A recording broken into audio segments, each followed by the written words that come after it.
नमस्कार, मेरा नाम है मोहनी दीवान। आप सभी को हिंदी दिवस के उपलक्ष्य में बहुत बहुत हार्दिक शुभकामनाएं। तो दोस्तों, आप सभी लोग जानते हो हिंदी दिवस क्यों बनाया जाता है।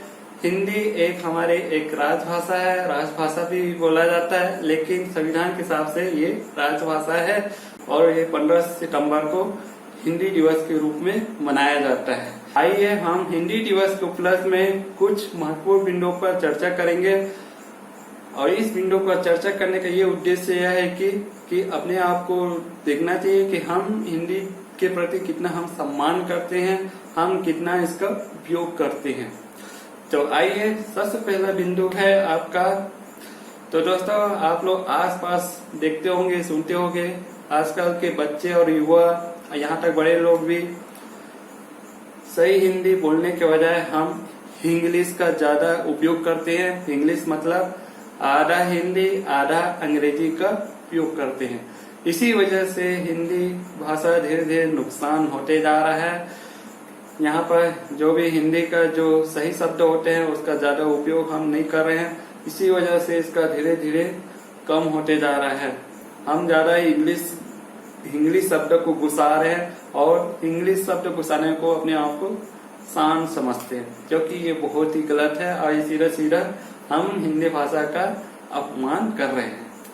खासकर सामान्य बोलचाल में, तकनीकी में चल जाता है, क्योंकि तकनीकी वर्ड में जो कि लोकप्रिय अंग्रेजी शब्द होते हैं तो उपयोग करना पड़ता है। वो मैं मानता हूँ, वो पढ़ाई के लिए होता है, लेकिन सामान्य बोलचाल में आप लोगों को हिंदी भाषा का उपयोग करना चाहिए। यदि आप भारतीय भाषा, अन्य भारतीय भाषा बोलते हैं तो आप पूरी तरह से भारतीय भाषा बोलनी चाहिए। जैसे अंग्रेजी माध्यम के बच्चे हैं जो अंग्रेजी माध्यम पढ़ के निकले होते हैं, उसको हिंदी लिखने में बहुत समस्या होती है, क्योंकि उन शुरू से हिंदी भाषा का उपयोग नहीं कर रहे हैं। न तो हिंदी से संबंधित हम समाचार पत्र नहीं पढ़ रहे हैं, पत्रिका नहीं बोल रहे हैं, ठीक तरीके से हम बोल नहीं रहे, तो कहाँ से हिंदी लिखना आएगा।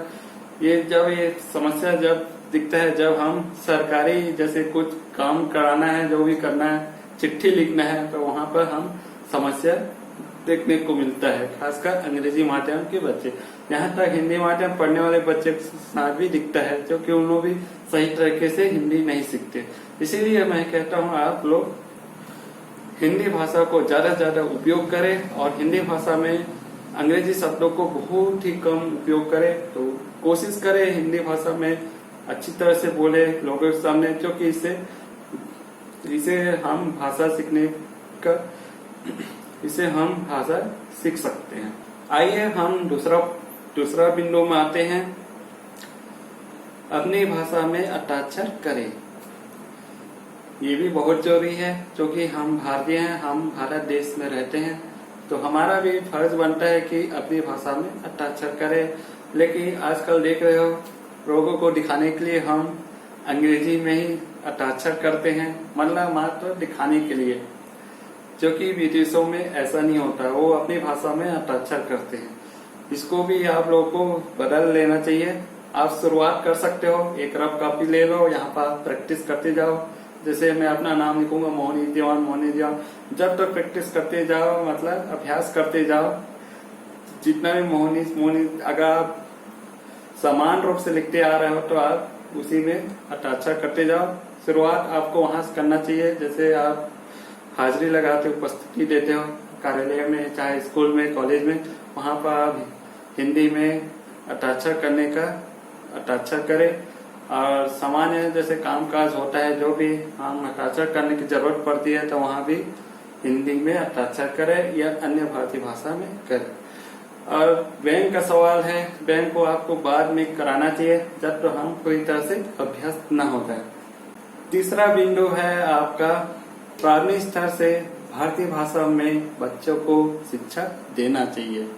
बच्चे शुरू से अपनी भाषा में बहुत तेजी से सीखते हैं। तो आज की राष्ट्रीय शिक्षा नीति में यही पर कही गई है।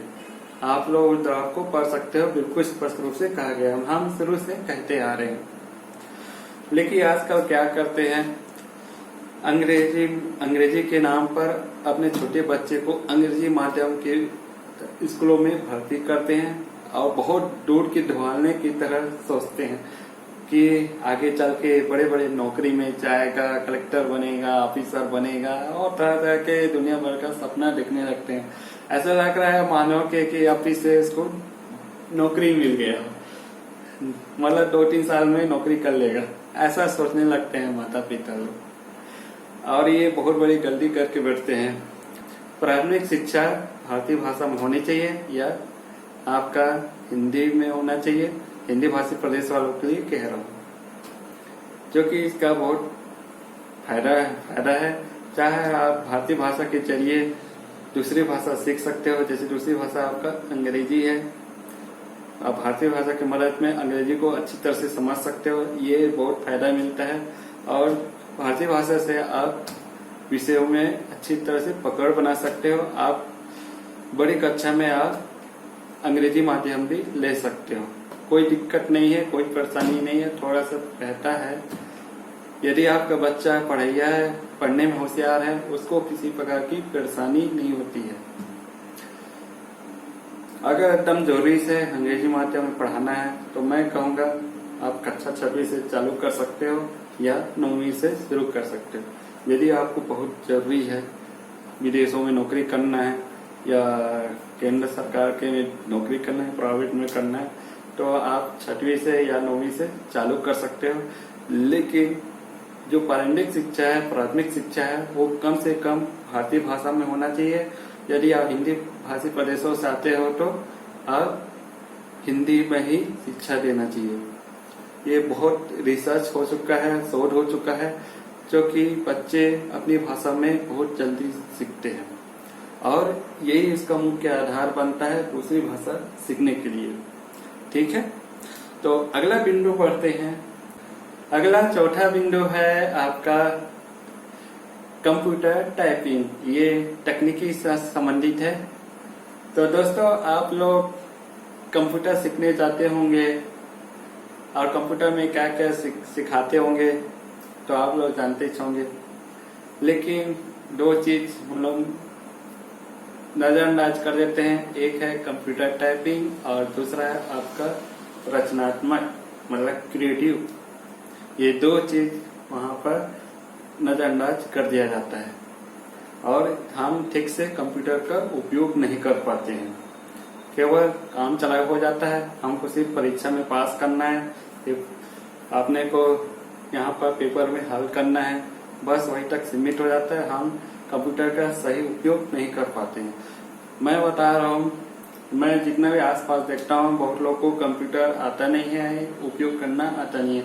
भले वो PGDCA कर ले, चाहे DCA कर ले, चाहे आप BCA कर ले, MCA कर ले, लेकिन उसको सही तरीके से कंप्यूटर का उपयोग करना नहीं आता है, क्योंकि उन्होंने कंप्यूटर टाइपिंग नहीं सीखा है और ना तो हम अपने खुद से बनाना नहीं सीखे, मतलब रचनात्मक कार्य कुछ नहीं किए हैं।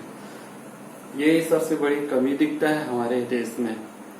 और ये जब नौकरी के लिए जब हम जाते हैं तो ये सारी समस्या हम देखने को मिलता है कि हमको कंप्यूटर नहीं आता, फिर हम लोग घबराहट कंप्यूटर से डरने लगते हैं कि मेरे को कंप्यूटर नहीं आता, मेरे को टाइपिंग नहीं आती, मैं कैसे बनाऊंगा, तो इस तरह के सोचने लगते हैं। ये सिखाने वालों की बहुत बड़ी गलती है, ये इसको नजरअंदाज करते हैं। मैं सोचता हूँ हर विद्यालय में शुरू से कंप्यूटर सिखाने के साथ साथ सबसे ज्यादा ध्यान कंप्यूटर टाइपिंग में देना चाहिए और साथ ही साथ रचनात्मक कार्य में देना चाहिए। जो भी आप सॉफ्टवेयर सिखा रहे हो, जैसे आपका माइक्रोसॉफ्ट हो गया, माइक्रोसॉफ्ट ऑफिस में जैसे आपका वर्ड, एक्सेल, पावर पॉइंट रहता है कि वर्ड में पत्र कैसे लिखा जाता है, हिंदी टाइपिंग कैसे की जाती है, भारतीय भाषा में कैसे टाइपिंग किया जाता है, ये सारे सिखाना बहुत जरूरी है। क्योंकि इसके बिना आप लोग नहीं सीख सकते और जितना भी कमांड याद करोगे सॉफ्टवेयर का वो आप भूल जाओगे। तो उपयोग करने से वो कमांड हमारे दिमाग में बैठ जाता है, जितना आप उपयोग करते जाओगे। तो ये बहुत जरूरी है। और रचनात्मक कार्य जैसे आपका फोटोशॉप हो गया, फोटोशॉप से आप मैं कितना फोटो को अच्छे से बना सकता हूँ। जैसे कोरल ड्रॉ हो गया, मैं अच्छे से इसको ड्राइंग कैसे कर सकता हूँ। जैसे वीडियो एडिटिंग हो गया, तो जो वीडियो है इसको कितना अच्छी तरह से वीडियो एडिट कर सकता हूँ और जितना भी टूल्स है, टूल्स की मदद से कितना अच्छा वीडियो बना सकता हूँ। जैसे आपका पावर पॉइंट है, कितना अच्छा स्लाइड बना सकता हूँ, ये आपका रचनात्मक कार्य होता है। ठीक है, आप लोग को समझ आ गया। जब भी आप कंप्यूटर सीखने के बारे में सोच रहे हो तो कम से कम सॉफ्टवेयर सीखने के साथ साथ कंप्यूटर टाइपिंग और रचनात्मक कार्य, सबसे पहले तो कंप्यूटर टाइपिंग में ज्यादा ध्यान देना चाहिए, क्योंकि इसी के दम पर कंप्यूटर आपका चलता है और काम करता है। ठीक है, तो अगला बिंदु है पांचवा।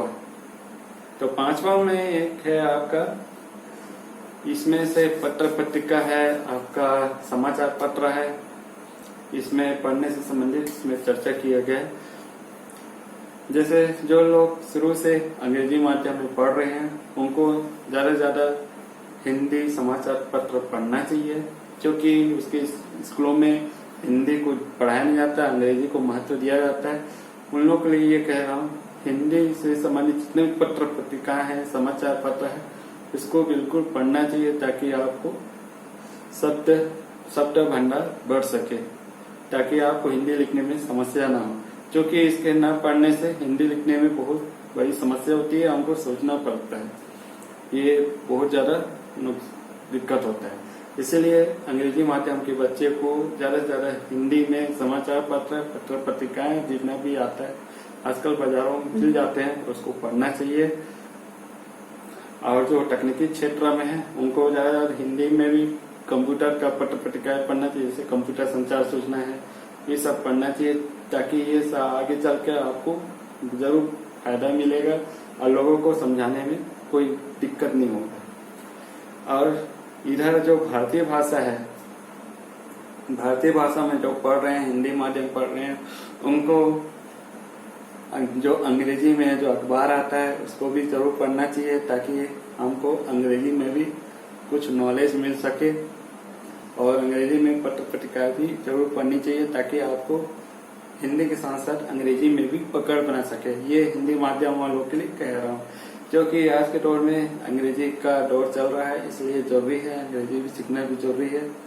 और आप तो हिंदी में एक्सपर्ट हो, फिर भी इसको और ज्यादा सीखना चाहिए, अपने लेखन शैली में लाना चाहिए, कि जैसे पत्र पत्रिका में कैसे हिंदी लिखा हुआ है, आप लेखन शैली में और ज्यादा सुधार कर सकते हैं। शब्द को कैसे शब्द बना होता है, और साथ में आप अंग्रेजी का पत्र पत्रिका जरूर पढ़िएगा। ये खासकर हिंदी माध्यम और भारतीय भाषा पढ़ने को कह रहा हूँ, ताकि आप दोनों भाषा में पढ़ो लिख और समझ सके। ठीक है, तो आज हिंदी दिवस के प्लस में मैं 5 बिंदु मैंने आपको बता दिया। पहला बिंदु है वही है इंग्लिश से संबंधित बताया, और दूसरा है आपका अक्षर से संबंधित, और तीसरा है आपका भारतीय भाषा या हिंदी माध्यम में प्राथमिक स्तर के बच्चे को शिक्षा देने से संबंधित मैंने बता दिया, और चौथा है आपको कंप्यूटर में भारतीय भाषा का उपयोग, मतलब कंप्यूटर टाइपिंग और रचनात्मक, ये सारी चीजें मैंने बता दिया। और आपका पांचवा है भारतीय भाषा में समाचार पत्र या पत्र पत्रिकाएं, जो अलग अलग मीडियम है वो आपस में दूसरे भाषा में पढ़ सकते हैं। ठीक है, आप सभी लोग को समझ आ गया आज के वीडियो में। तो एक बार मैं पुनः कहता हूँ, आप सभी को हिंदी दिवस के उपलक्ष्य में बहुत बहुत हार्दिक शुभकामनाएं। और ये जितना मैं 5 बिंदु बताया हूँ वो आगे से आप लोग पालन जरूर करिएगा, क्योंकि बहुत जरूरी है। हिंदी को सम्मान देना है तो अपने स्तर को, अपने आप को सुधार लाना होगा। और साथ ही आप लोग यदि आप हिंदी के प्रति दिलचस्पी रखते हो या सरकार से मनवाना चाहते हो, तो आप लोग भारतीय भाषा अभियान में भी जुड़ सकते हो। वहाँ भी बड़े बड़े भारतीय भाषा से संबंधित विद्वान लोग भी जुड़े हुए हैं, क्योंकि ये सब बहुत जरूरी है। क्योंकि आप सब जानते होंगे, सरकार भी थोड़ा सा हिंदी के प्रति थोड़ा नजरअंदाज किया हुआ है, जगह जगह अंग्रेजी को लादे जा रहा है, जो कि बहुत ही गलत है। हम भारत में रहते हैं और भारतीय भाषा का सम्मान होना चाहिए और कामकाज होना चाहिए। ठीक है, तो आज के वीडियो बस इतना ही, और अगले वीडियो मिलेंगे नए बिंदु के साथ। ठीक है, जाने का याद दीजिएगा। जय हिंद, जय भारत। और जाने चाहते आप लोग को कह देता हूँ, और इस वीडियो को ज्यादा से ज्यादा जरूर साझा करें।